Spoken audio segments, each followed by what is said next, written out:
Deuxième partie maintenant sur le rapport à l'humain et le caractère populaire du Caravage et de Shakespeare. Je vous montre ici un tableau célèbre de Caravage que vous pouvez voir à Rome, à l'église Sant'Agostino. On l'appelle la Madone de Lorette ou Madone des Pèlerins. C'est une grande peinture qui est destinée à un retable d'autel de cette église romaine.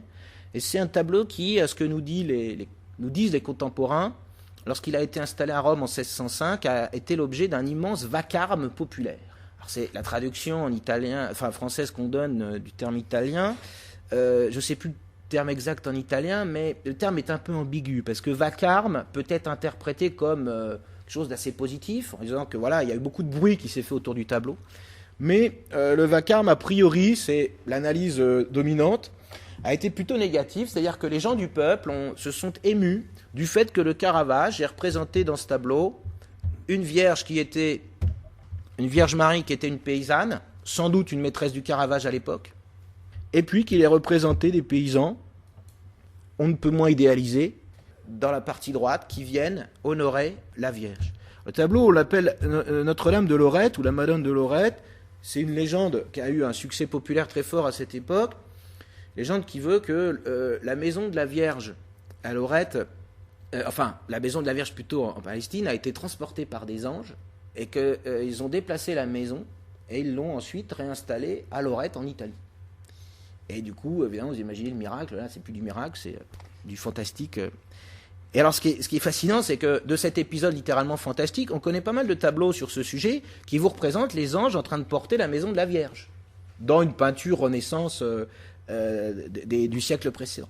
Et lui, Caravage, il prend l'épisode au pied de la lettre. En fait, la maison, ça y est, elle est transportée à Lorette, et la jeune femme, qui est cette Vierge Marie, elle reçoit des paysans chez eux qui viennent l'adorer. Alors c'est ça qui est fascinant chez Caravage, c'est qu'en fait, tout ce qui est fantastique dans le sujet chrétien, eh bien, il le rend d'une façon très réaliste. Alors ça a souvent été mis en avant par les critiques du Caravage, de façon très précoce. Je vous cite la plus grande citation ici, de Félibien, qui est un historien de la peinture, de la peinture européenne, mais un historien français, qui a été à l'Académie. Il a dit, je cite, « Le Caravage se laissait emporter à la vérité du naturel tel qu'il le voyait. » Autre analyse, on est ici un peu plus loin, en 1762, un historien de l'art napolitain dit, je cite, « Le Caravage, le Rembrandt de l'Italie, il abusa du dicton selon lequel un grec célèbre, à qui on demandait le nom de son maître, avait répondu en montrant la foule de la rue. » Alors ça, c'est une anecdote qui revient beaucoup dans les biographies de Caravage. C'est vrai qu'il n'aurait eu de cesse, quand on lui demandait où il prenait ses modèles, de dire « je les prends dans la rue » et montrer les gens qui passaient. Mais il l'a fait très concrètement, puisqu'on a des modèles qui sont plus ou moins identifiés. Il demandait à des gens qui passaient dans la rue de poser pour lui. Bon, il n'était pas le premier à le faire, il ne sera certainement pas le dernier. On pense à Manet, à plein d'autres qu'on revendiquait, ou Courbet, qu'on revendiquait cette vérité du modèle, quand bien même on a affaire à des sujets religieux. Et là, je voudrais citer une analyse de Hugo sur Shakespeare. Alors c'est un livre qui vient d'être, il y en a plusieurs versions, mais il vient d'être publié en poche, en Garnet-Flammarion. C'est pas le premier livre qu'on pourrait conseiller si on veut découvrir Shakespeare. Parce que c'est un livre complètement farfelu, le William Shakespeare de Victor Hugo. C'est un livre où Hugo, en fait, sur 400 pages, ne parle de Shakespeare que à peine une centaine de pages. Mais si vous aimez Hugo, il faut le lire, parce qu'il y a notamment une description de la notion du génie. Évidemment, Hugo se cite pas, mais il pense beaucoup à lui quand même. Alors il parle d'Échille, il parle tous les grands génies du théâtre notamment, et de la littérature, il parle de Dante et ainsi de suite. Et il y a des passages assez lumineux, même si parfois c'est un peu long. Moi je vais utiliser uniquement les passages où il parle de Shakespeare, et il dit, je cite, « Il y a de la démagogie dans cette poésie en liberté, l'auteur de Hamlet sacrifie à la canaille. » Alors là, Hugo reprend une critique qui est faite par Voltaire au XVIIIe siècle, que j'ai déjà mis en exergue tout à l'heure, comme quoi... ce qui est embêtant chez Shakespeare, c'est les côtés vulgaires de ses pièces, les passages vulgaires. Et comme il y a des passages vulgaires, souvent on les a supprimés. Alors Hugo, qui est un peu un anti-voltairien quand même, dans une partie de son œuvre, dit, je cite, je continue la citation même, « Il y a là, au premier plan, partout en plein soleil, dans la fanfare, les hommes puissants suivis des hommes dorés. Le poète ne les voit pas, ou s'il les voit, il les dédaigne. » C'est sous de fumèdres épaisseurs derrière lesquelles tout est indistinct, la sombre mer des pauvres. La canaille, c'est la grande victime des ténèbres. En gros, alors j'ai pris cette citation parce qu'elle éclaire, entre guillemets, la thématique d'aujourd'hui sur l'ombre et la lumière. En gros, Hugo a tout un passage où il analyse les pièces de Shakespeare comme une opposition entre l'ombre et la lumière, qui serait une opposition sociale. Donc d'un côté, la lumière des grands, Hamlet, Macbeth, Othello, et de l'autre côté, l'ombre des pauvres, des petits. C'est une lecture sociale complètement farfelue, si vous regardez bien les pièces de Shakespeare. Parce qu'on ne peut pas faire de Shakespeare un auteur social. Mais c'est très intéressant la façon dont il a été réinterprété par Hugo. Et on comprend beaucoup mieux le théâtre de Hugo, où en fait les grands sont combattus directement par les petits qui rentrent dans leur univers. On pense à Hernani. On comprend mieux le théâtre de Hugo quand on lit ses commentaires sur William Shakespeare, évidemment. Autre exemple, alors un petit peu plus rapidement sur ces tableaux populaires du Caravage, tableau là aussi très célèbre, la Vierge du Rosaire, 1607, qui est conservé au musée de Vienne, et où vous retrouvez la même chose, ce mélange justement entre les deux grandes classes de la société, les grands et les petits, les humbles et les puissants. Donc on retrouve, c'est vrai, dans les pièces de Shakespeare, pas cette alternance entre les passages d'Hamlet et les passages des paysans notamment. Et ici, chez Caravage, les grands sont mêlés, vous les voyez ici. Hein. Les grands, ça c'est sans doute le commanditaire du tableau de la famille Colonna, qui est une des plus grandes familles italiennes. Et vous voyez qu'en fait, les grands, les nobles, avec leurs petites collerettes, ils sont mêlés physiquement aux plus pauvres qui sont ici. Vous voyez, ces paysans qui viennent adorer la Vierge. Et alors, c'est ce qui a souvent été l'objet de critiques du vivant de Caravage et après, c'est le fait que dans plusieurs tableaux, il est représenté des pieds sales. Et ce goût de la saleté est très mal passé pendant des décennies, jusqu'encore aujourd'hui. Il y a des gens, on peut ne pas aimer Caravage, et il y a cette vulgarité volontaire, revendiquée, que vous retrouvez dans beaucoup de tableaux. Il y a les mêmes pieds sales dans la Vierge de Lorette, en bas à droite du tableau, et on le retrouve dans d'autres œuvres. Vulgarité, puisque c'est le terme qu'on a employé souvent contre, encore une fois, les intermèdes de Shakespeare et les peintures religieuses du Caravage. Vulgarité ici, dans les traits de Sainte-Anne, la mère de la Vierge, que vous voyez à droite, vous voyez, qui est là aussi très loin d'être idéalisée. Dans cet autre tableau, alors là c'est un tableau qui a une histoire assez fascinante. C'est un tableau qui a été commandé pour la plus grande église de Rome, la basilique Saint-Pierre, mais il est resté en place qu'une semaine. Alors il y a eu un problème, on ne sait pas trop pourquoi, on l'a décroché le tableau. Alors il y a plein d'interprétations que je n'ai pas trop le temps d'évoquer, mais la plus logique, ça serait que le tableau a déplu. La vulgarité de Sainte-Anne notamment, le petit Jésus aussi, qu'on n'a pas trouvé très divin, et la Vierge qui avait un côté populacier. Là aussi, elle reprend une jeune femme, une courtisane, qui a été la maîtresse de Caravage, un de ses modèles pendant plusieurs années. Le tableau est commandé par la compagnie des palefreniers à Rome. Alors palefreniers, on pense à un côté populaire. En fait, pas du tout. Les palefreniers sont des gens très importants à Rome qui sont hérités des gens qui s'occupaient des chevaux sous le pape. Mais c'est une confrérie très puissante à Rome. Et ce sont des nobles. Et les nobles, a priori, n'ont pas trop aimé le tableau. Donc du coup, il a été décroché.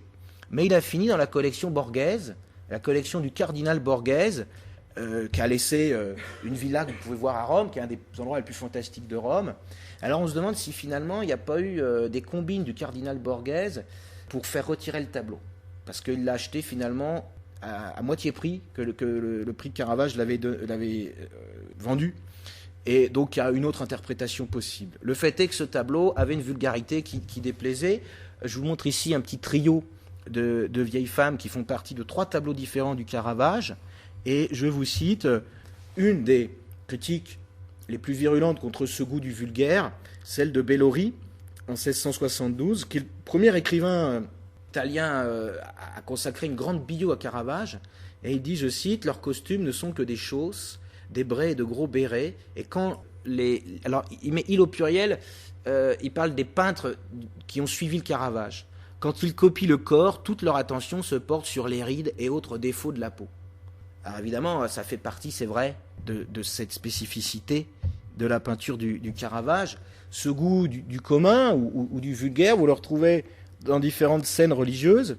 Ici, une des plus célèbres, le tableau est à Londres, c'est la scène à Emmaüs. Alors c'est un tableau, là aussi, qui avait décontenancé les critiques du XVIIe siècle, notamment pour le sujet représenté. C'est un type de sujet qu'on représentait assez peu. Le Christ arrive chez les pèlerins d'Emmaüs, il est reçu chez eux, et c'est un passage complètement anecdotique de la Bible. Et le Caravage, il consacrait 2 tableaux, qui sont parmi ces tableaux les plus fascinants. Et voilà ce que dit Marc Fumaroli sur justement cette série de tableaux à la fois religieux et populaires. Il fait la comparaison avec les prédicateurs de l'oratoire de Saint-Philippe Néri. C'est une congrégation romaine qui, je ne sais plus si c'est romain, mais une congrégation italienne qui défendait en fait l'idée qu'il fallait faire une foi populaire.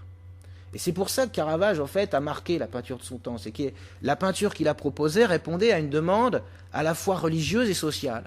Et Fumaroli dit, donc les prédicateurs appelaient peuple et gentilhomme à une foi affective, étrangère aux subtilités païennes. Le Caravage refuse la hiérarchie entre sujet noble et sujet bas. Il ne veut voir en tout que la vie de l'âme, traduite dans le langage de l'ombre et de la lumière. Autre exemple de ce tableau où on voit une sorte de confrontation entre, et pour certains à l'époque, une confrontation choquante entre le sujet biblique et puis le réalisme primaire des personnages et des costumes, c'est ce tableau qui est à Dublin. Là aussi un tableau qui a une histoire très étonnante. Il n'a été identifié qu'en 1990.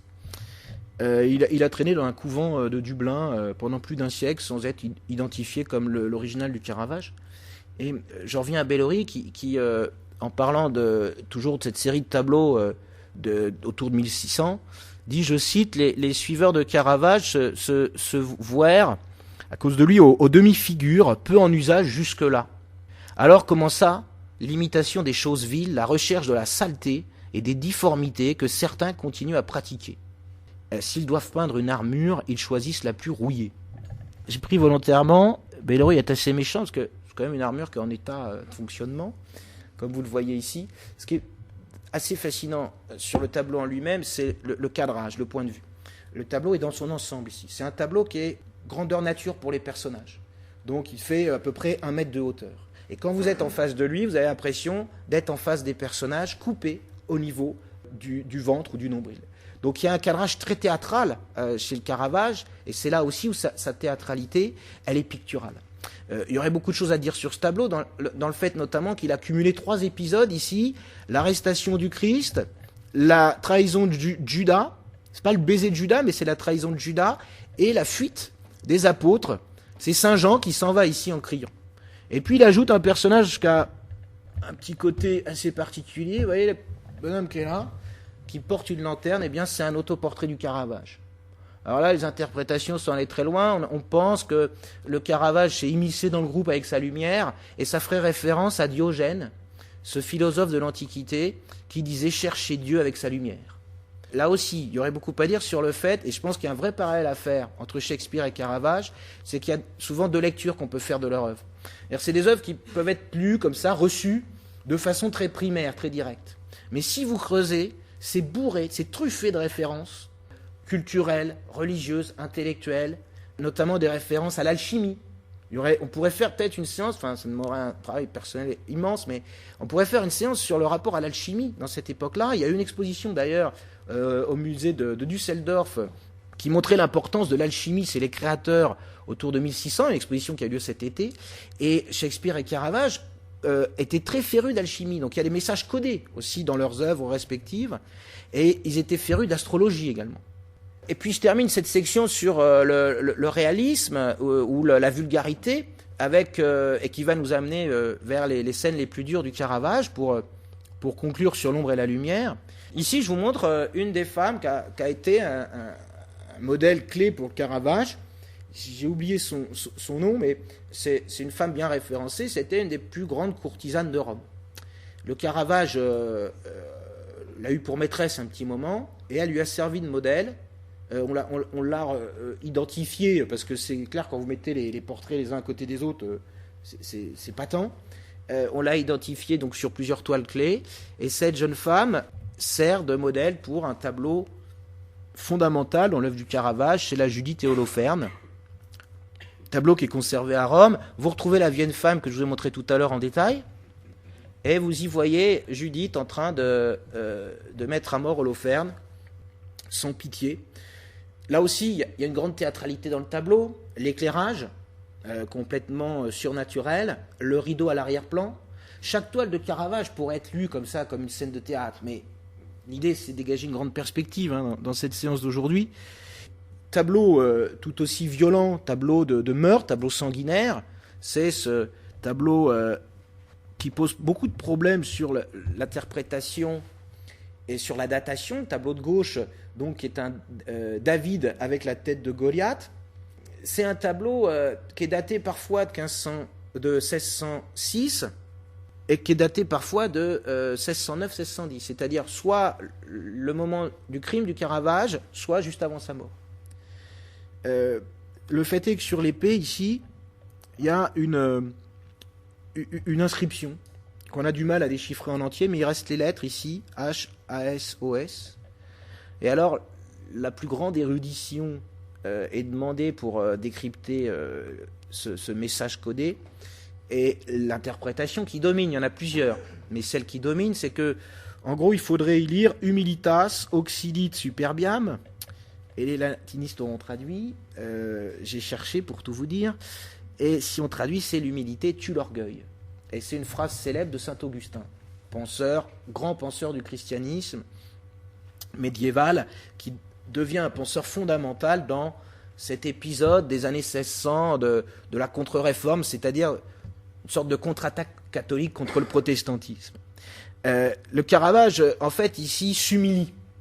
Et il s'humilie par le message qui serait dans l'épée et par le visage qui est là. J'ai commencé la conférence par cet autoportrait, parce que là, c'est totalement attesté. C'est incontestable. Il y a un autoportrait ici, le Goliath, qui ruisselle de sang, cette tête criante. Eh bien, c'est un autoportrait du Caravage. Et c'est un tableau de repentir. Donc, quoi qu'il arrive, le tableau, il est fait juste après que Caravage ait assassiné cet homme, un certain Thomassi, qui avait bien cherché le Caravage, a priori, pour des raisons... on a longtemps pensé que c'était une querelle de jeu, mais a priori, c'est d'abord une querelle de femmes. Et Thomassi s'est battu en duel avec le Caravage, et Caravage l'a tué. Et évidemment, ça s'est assez mal passé, parce que Thomassi avait des origines nobles. Si ça avait été un vulgaire spadassin, on aurait pu s'arranger, mais là, on ne peut pas s'arranger, et c'est pour ça qu'il a dû être condamné à cette fuite pendant les dernières années de sa vie. Alors, vous voyez, il y a l'idée qu'il s'humilie ici, et que, bon, il y a un tableau à message. J'ai mis en parallèle une des scènes clés de la représentation d'Hamlet, que vous avez peut-être vu l'année dernière, ou que vous pourrez voir en fin de saison. J'en parle pas trop, déjà parce que ça m'ennuie toujours de vous dévoiler des mises en scène avant de vous proposer d'aller au théâtre. Mais j'en reparlerai peut-être un tout petit peu de cette mise en scène-là dans le cadre d'une prochaine séance où je reparlerai de Shakespeare et d'Hamlet. Mais ce qui est sûr, c'est que la mise en scène proposée par Gemmet à la Comédie Française est complètement à l'inverse de cette question du clair-obscur que j'essaie d'aborder aujourd'hui. Alors, à cause de ce crime, le Caravage va faire plein de tableaux repentants. Je vous en montre quelques exemples ici. Je n'ai pas tout pris, mais j'ai pris les deux œuvres peut-être les plus significatives, parce que leur thématique va nous rapprocher de Shakespeare. Ici, un Saint Jérôme, qui est un des pères de l'Église, un des grands fondateurs de sorte d'orthodoxie catholique. Et Saint Jérôme est en train d'écrire ici ses épîtres, et vous voyez qu'il une sorte de méditation, il y a un bras terrible qui s'allonge là, comme ça, et le bras mène jusqu'au crâne. Et il y a un écho fantastique entre le crâne vivant de Saint Jérôme et le crâne mort qui s'oppose à lui. Il y a un dialogue sur la vie et la mort qui est ici. Dialogue qui est très shakespearien, puisqu'il renvoie à un passage célèbre d'Hamlet que je vais vous rappeler juste après. Ce tableau, il fait partie de la galerie Borghese. Il est sans doute offert par Caravage au cardinal Borghese, qui était fils de pape, neveu, pas fils de pape, neveu de pape, parce qu'a priori, vous êtes pape, vous n'avez pas le droit d'avoir des fils, hein.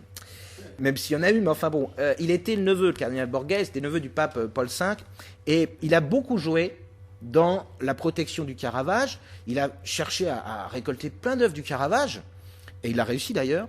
Mais en 1605, il y avait déjà eu une histoire pas très bonne pour Caravage. Il avait agressé un notaire, Pasqualone, là aussi, pour une histoire de femme. Le notaire Pasqualone avait eu la mauvaise idée de séduire sa maîtresse de l'époque. Et c'est un vrai d'Artagnan, hein, Caravage. Hein. Enfin, c'est pire que ça. Et du coup, le cardinal Borghese s'était débrouillé pour arrêter le procès, enfin pour étouffer, parce que le notaire avait fait un procès à Caravage et il avait réussi à pacifier l'affaire. Alors Caravage, pour le remercier, lui a sans doute offert ce tableau-là, mais qui, vous voyez, est une réflexion sur la mort. Un autre tableau du Caravage à droite, où il y a cette même réflexion sur la vie et la mort, c'est le tableau qui est à Crémone, un Saint-François, où on décèle encore une fois un autoportrait du Caravage dans le visage. Tableau particulier, quand vous allez à Crémone, il est très peu éclairé parce que c'est un tableau qui a un état de conservation assez mauvais. On a longtemps cru que c'était pas un original du Caravage, donc on l'avait laissé un peu comme ça, à l'abandon. Et puis depuis, maintenant il a le droit à une salle, à un grand panneau et ainsi de suite. Il est mis en avant évidemment. Alors cette méditation sur le crâne a fait penser à un épisode clé de Shakespeare, qui est bizarrement tourné d'ailleurs dans la mise en scène de Dan Gemmett, et je ne vous en dis pas plus. Mais enfin, moi je trouve ça très réussi, mais bon, on peut trouver ça épouvantable. Hein. Les deux avis sont valides, je pense. Mais vous voyez que cet épisode, finalement, cette réflexion sur le crâne que Shakespeare insère dans le dernier acte d'Hamlet, vous savez, ils sont dans le cimetière, et puis ils déterrent, enfin, les fossoyeurs vont enterrer Ophélie, et puis là, hop, le fossoyeur qui est en train de creuser, il sort un crâne, et c'est le crâne du bouffon, du roi. Et alors c'est un épisode qui a fasciné beaucoup de gens, qui a fasciné les contemporains de Shakespeare, mais Delacroix, par exemple, a consacré toute une série de... Alors il y a 2 gravures sur le thème, il y a 3 peintures de Delacroix sur cet épisode des fossoyeurs d'Hamlet et Horatio au cimetière. Alors cet épisode-là, c'est un épisode qui s'intègre dans la culture de l'époque, dans ce qu'on appelle la vanité, la réflexion sur la mort. Et alors évidemment, on pourrait tramer le to be or not to be, ainsi de suite. Mais il y a ça chez Caravage dans ses tableaux au crâne. Et je vous en ai montré que 2 exemples parmi tant d'autres. J'ai mis pour le plaisir les autres gravures de Delacroix. Enfin, la deuxième gravure de Delacroix sur cet épisode. L'épisode lui plaisait tellement qu'il a fait 2 versions très différentes, comme vous le voyez. Et ici, ce sont les 2 peintures, là aussi. 2 peintures très contrastées. L'une est à Francfort, l'autre est au Louvre. Et puis, une autre version plus tardive, on en trouverait d'autres, tableau de Daniel Bouvray, qui est un peintre réaliste de la fin du 19e siècle, tableau qui est passé aux enchères il n'y a pas très longtemps, qui fait un très beau prix. Je ne pense pas que ça soit pour le peintre qu'on l'a acheté, mais c'est plutôt pour des raisons de sujet shakespearien. Ce tableau est parti à plusieurs dizaines de milliers d'euros, mais vous voyez que c'est vraiment un épisode qui a eu une popularité immense. Je vous montre ici une mise en scène de cet épisode, mise en scène pas très moderniste pour notre regard actuel, mise en scène qui a lieu au Théâtre de l'Œuvre à Paris en 1913. Vous voyez, on dirait, le côté kitsch du décor aujourd'hui. Vous voyez ce que ça donne. Et bon, ça fait partie des scènes qui sont des défis, bien sûr, pour tous ceux qui mettent en espace et en scène Shakespeare. Dernière toile qui évoque le rapport à la mort, le rapport aussi donc à la repentance, entre autres pour le Caravage. Cette toile clé qui va m'amener vers la dernière partie sur l'ombre, plus concrètement sur l'ombre et la lumière. C'est un tableau qui est peut-être un des plus fascinants. C'est le plus fort tableau de Caravage, incontestablement. D'abord parce que c'est un tableau qui fait 5,20 m de large et 3,60 m de haut. Donc il est grandeur nature et il représente la décollation de Saint-Jean-Baptiste. Une des récentes biographies de Caravage insiste sur la théâtralité justement de la toile, et Rossella Vaudrey en question dit, je cite, « Le tableau montre probablement l'une des représentations sacrées qui était organisée par les confraternités de Saint-Jean à cette occasion. » Alors l'occasion, c'est en fait une fête de Saint-Jean-Baptiste qui est donnée à Malte chaque année. Et le Caravage reçoit une commande dès qu'il arrive à Malte pour l'église, pour la cathédrale de la Valette. Il reçoit la commande de ce tableau. Et c'est sans doute en récompense de cette toile qu'il a été nommé chevalier de l'ordre de Malte, comme je vous l'ai dit tout à l'heure. Alors c'est une toile très étonnante. Elle est très théâtrale dans la mise en scène. Regardez notamment les personnages qui sont derrière, là, comme au balcon, qui assistent à la scène. Les chevaliers de l'ordre de Malte sont sous la protection de Saint-Jean-Baptiste. Donc le tableau, du coup, a une vraie signification par rapport à l'ordre en lui-même. Le sujet est assez particulier. C'est pas la décapitation de Saint Jean-Baptiste, c'est la décollation. Le terme n'est pas le même. Concrètement, Saint Jean-Baptiste vient d'être libéré de ses entraves ici, de ses liens. On lui a tranché la tête sur le billot, et là, le bourreau, et j'ai un détail, le bourreau a pris un petit couteau pour couper ce qui reste, en gros, les attaches qu'il y a encore entre la tête et le corps. Je ne peux pas le dire autrement. Ça vous donne quand même la délicatesse du sujet. Et vous voyez ici, vous avez le gardien de la prison qui indique là où il va falloir mettre la tête, puisque Salomé a réclamé la tête de Saint Jean-Baptiste. C'est un des épisodes célèbres de l'Ancien Testament. Et bon, ce qui est étonnant ici, c'est la tristesse du bourreau. Alors certains y ont lu peut-être un message de Caravage. Et puis, alors on ne peut pas le voir, on n'a pas le droit de prendre de photos là-bas. Puis de toute façon, même si vous essayez de pirater de loin, vous ne pouvez pas, ou alors il faut un super appareil. Alors je vous le dis, et puis allez à la Valette, à Malte avec vos jumelles. Le Caravage a signé dans le sang de Saint Jean-Baptiste. C'est une des signatures les plus célèbres de l'histoire de la peinture. Alors faut me croire, hein, évidemment. Là, il faut de la foi pour imaginer cela. Mais il a signé là, dans le sang. Il a signé Fra Michelangelo Caravaggio, c'est-à-dire Fra pour frère, comme une référence religieuse. Et évidemment, il y a l'idée de la repentance par rapport au crime qu'il a commis. Mais ce qui est intéressant dans la toile, outre la force du sujet qui mériterait, et puis l'interprétation lumineuse aussi qui mériterait beaucoup d'autres interprétations, c'est la mise en scène du tableau en lui-même. Le tableau n'a jamais bougé de l'oratoire de Saint Jean-Baptiste, qui est inauguré en 1605, et le tableau est installé 3 ans plus tard. En fait, le tableau est mis sur un autel.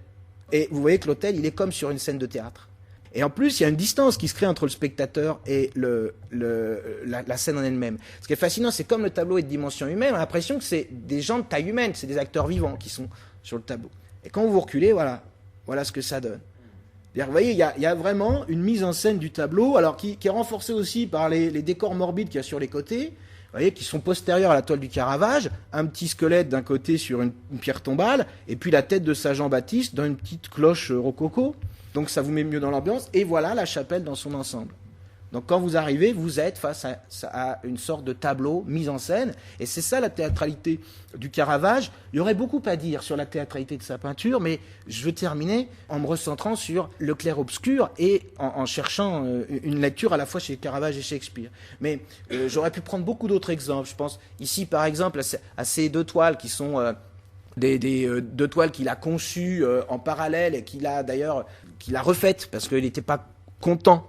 Enfin, on n'était pas content sans doute au début de leur spatialité. Même chose ici dans cette toile qui s'appelle L'incrédulité de saint Thomas. Il y a quelque chose de très théâtral là-dedans. Et René Julian dit joliment, ce qui fait l'originalité du génie de Caravage, c'est la science de disposer les personnages dans un espace qui n'a pas par lui-même d'existence plastique. Et c'est là où je pense on va vers le théâtre. Parce que finalement, si vous regardez bien, c'est le Christ, vous voyez, saint Thomas qui ne croit pas à la résurrection du Christ, donc il va mettre le doigt dans la plaie. Mais regardez autour, il n'y a rien. Ces 4 personnages, ils sont là aussi comme sur une sorte de scène, mais l'espace n'est pas représenté derrière. Donc c'est là où c'est vrai, il conçoit sans doute une peinture par le biais d'une mise en scène théâtrale. Un des exégètes de Caravage dit aussi, je cite, « Il fut le maître de la composition scénique. La plupart de ses tableaux, avec plusieurs personnages, rappellent le théâtre moderne. Caravage faisait agir ses personnages avec naturel, comme les acteurs amateurs choisis dans la rue. Ils agissent avec conviction, conscients du sens de leurs actions, et ils ont l'air de gens d'une humanité commune, transformée par des circonstances exceptionnelles. » On est allé jusqu'à fantasmer le fait que... certains sont allés jusqu'à dire ou croire que le Caravage, à ces gens de la rue qui recrutaient pour lui servir de modèle, il leur demandait de se mettre en espace, en disant voilà, t'as qu'à jouer le Christ, ou bon. Ouais. Peut-être d'ailleurs, on ne sait rien, mais on peut tout imaginer. Et alors, cette sorte de spatialité très minimaliste, elle renvoie aussi au théâtre shakespearien, puisque je vous rappelle, le théâtre du Globe ou autre, là à droite c'est le théâtre de la Rose, c'était des petites scènes où on n'avait pas la place pour faire un décor. Donc vous étiez condamné en fait à avoir des changements à vue parfois, et puis il y avait des costumes certes, mais on concentrait l'action sur une petite estrade, et finalement le côté exigu de la scène shakespearienne renvoie peut-être à l'exiguïté de la scène des tableaux de Caravage, avec encore une fois ces arrière-plans qui sont complètement vides, complètement délaissés. Déjà, vous retrouvez ça sur le narcisse qui est ici et qui m'amène à ma dernière partie.